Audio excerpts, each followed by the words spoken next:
कोमल क्लासमधून घरी येते आणि दाराची बेल वाजवते. समोरून कोमलची आई कविता दार उघडते आणि कोमलला फार रागवते. तिला म्हणते, तुला यायला फार उशीर झाला आहे आणि आजकाल तुझे उशिरा येणे नेहमीचे झाले आहे. तसेच तिला बोलू लागले. कोमल लहान चेहरा करून आपल्या खोलीत जाते. तिच्या डोळ्यात अश्रू असतात. कोमल आता लहान होती, पण सध्या तिची परिस्थिती फारच वाईट चालू होती, कारण तिच्या आईचे निधन झाले होते.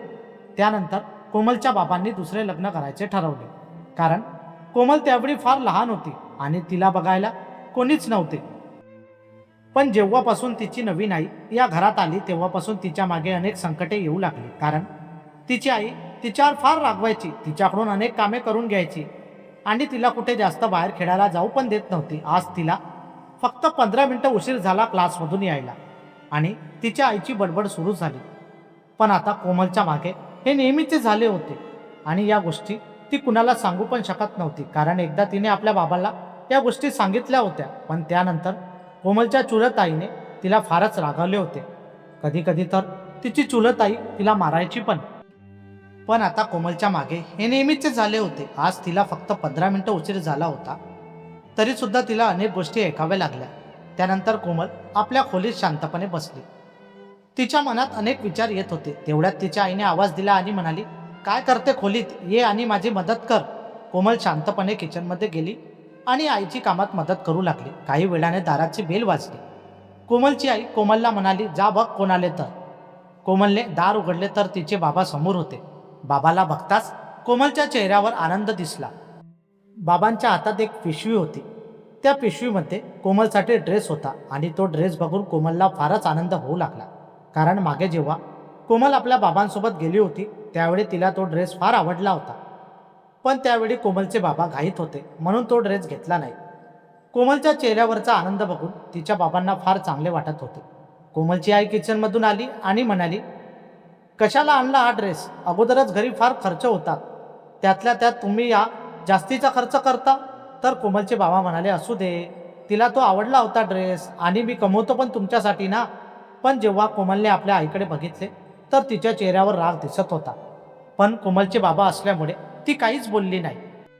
पण आता अनेक दिवस झाले कोमलच्या मागे हे नेहमीचे झाले होते. कोमलची चुलत आई तिला अनेक कामं सांगायची, तसेच तिला अनेक गोष्टी बोलायची. कोमल शांतपणे या गोष्टी ऐकून घेत होती, पण अनेकदा तिच्या डोळ्यातून अश्रू निघत होते. तिचे वय लहान होते तरी सुद्धा तिला या गोष्टी सहन कराव्या लागत होत्या. कोमलच्या आईला वाटायचे की ती असल्यामुळे तिच्या मागे अनेक कामे वाढले आहेत. खरं तर कोमलच्या आईला मनसोक्त जगणे आणि आपल्या मनाला आवडेल तसे वागणे आवडत होते, पण कोमल असल्यामुळे तिला तसे जगायला मिळत नव्हते, कारण कोमल सकाळी शाळेत जायची. त्यामुळे कोमलच्या आईला सकाळी उठून तिचा डब्बा करावा लागत होता. तसेच कोमलच्या इतर गोष्टीसुद्धा तिच्या आईलाच कराव्या लागत होत्या. त्यामुळे कोमलच्या आईची चिडचिड व्हायची, पण ती कोमलचे बाबासमोर जास्त काही बोलत नव्हती. तिला कोमलचा फार राग येत होता आणि कधीकधी तो राग अनेक गोष्टीतून बाहेर पडत होता. एक दिवस कोमलच्या बाबांनी कोमलच्या आईला फोन केला आणि म्हणाले, मला ऑफिसमधून यायला आज थोडा उशीर होईल, कारण ऑफिसमध्ये मीटिंग आहे. पण ऑफिसमध्ये मीटिंग कॅन्सल झाली आणि कोमलचे बाबा घरी पोचले. दाराजवळ येत असताना त्यांना आवाज येऊ लागला आणि बघतो तर कोमलची चुलत आई कोमलला फार रागवत होती. कोमलच्या डोळ्यात अश्रू होते आणि कोमलच्या आईने त्यावेळी कोमलवर हात सुद्धा उचलला. हे बघून तर कोमलच्या बाबांना फारच वाईट वाटले, पण त्यावेळी कोमलचे बाबा काहीच बोलले नाही. उलट त्यांनी सर्व गोष्टी ऐकून घेतल्या आणि परत घराच्या बाहेर गेले. पण त्यांच्या डोक्यात आपल्या मुलीबद्दल विचार सुरू होते. काही वेळानंतर ते आपल्या घरी आले आणि बघते तर कोमल झोपली होती. त्यांनी आपल्या मुलीच्या डोक्यावरून हात फिरवला आणि काही वेळ तिच्याजवळ बसले. तसेच घडलेल्या गोष्टी त्यांना आठवू लागल्या. त्यानंतर त्यांनी जेवण केले आणि बायकोला विचारले की कोमल जेवली का. तर बायको म्हणाली, हो जेवण केले आणि मी तिला आराम करायला सांगितला. नंतर कोमलचे बाबा आपल्या बायकोला म्हणाले की आज कोमल फार लवकर झोपली आहे. तर त्यांची बायको म्हणाली, हो ती खेळायला गेली होती आणि उशिरा आली, त्यामुळे ती थकली असेल म्हणून ती लवकर झोपली. आणि हे ऐकल्यानंतर कोमलच्या बाबांना आश्चर्य वाटू लागले आणि त्यांच्या डोक्यात त्याच गोष्टी फिरत होत्या. सकाळी उठल्यानंतर सरळ ते आपल्या मुलीचा खोलीत गेले. बाबा दिसताच कोमल फार आनंदात दिसू लागली. त्यानंतर कोमलचे बाबा आपल्या मुलीला घेऊन बाहेर गेले. तिला नाश्ता खाऊ घातला आणि कालच्या गोष्टीबद्दल विचारू लागले. अगोदर कोमल शांत होती, पण बाबांनी तिला परत त्या गोष्टीबद्दल विचारले. तर तिच्या डोळ्यातून अश्रू निघाले आणि तिने घडलेल्या सर्व गोष्टी सांगितल्या. आज कोमलने जे काही तिच्यासोबत घडले होते ते सर्वच सांगितले आणि ते ऐकून त्यांना धक्का बसला.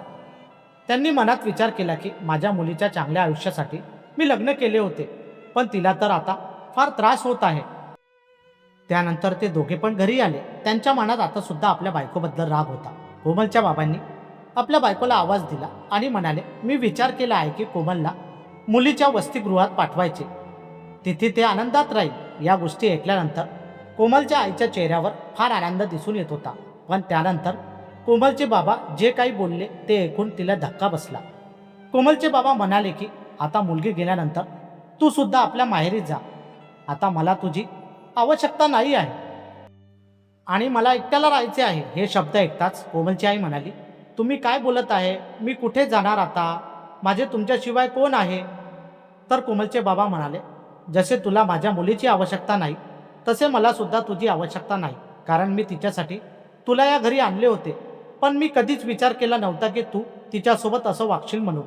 पण जे काही तू तिच्याशी वागली त्यामुळे मला फारच वाईट वाटत आहे आणि यामुळेच मी असा निर्णय घेतला आहे की आता मला तुझी सुद्धा आवश्यकता नाही. या सर्व गोष्टीमुळे कोमलच्या आईच्या डोळ्यात अश्रू होते. ती म्हणाली, मला माफ करा, माझ्याने फार मोठी चुकी झाली आहे, पण यानंतर अशी चुकी होणार नाही.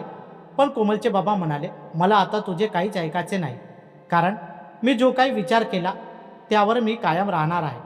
आता तर कोमलच्या आईचा चेहरा पाहण्यासारखा होता, कारण तिला सुद्धा माहीत होते की तिचे नवऱ्याशिवाय कोणीच नाही आणि ती नवऱ्याची माफी मागू लागली.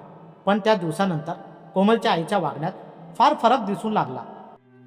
ती कोमलसोबत फार चांगल्याने बोलायची आणि तिची वागणूकसुद्धा कोमलसोबत फार चांगली होती आणि या सर्व गोष्टीमुळे कोमलच्या बाबांना फार आनंद होत होता.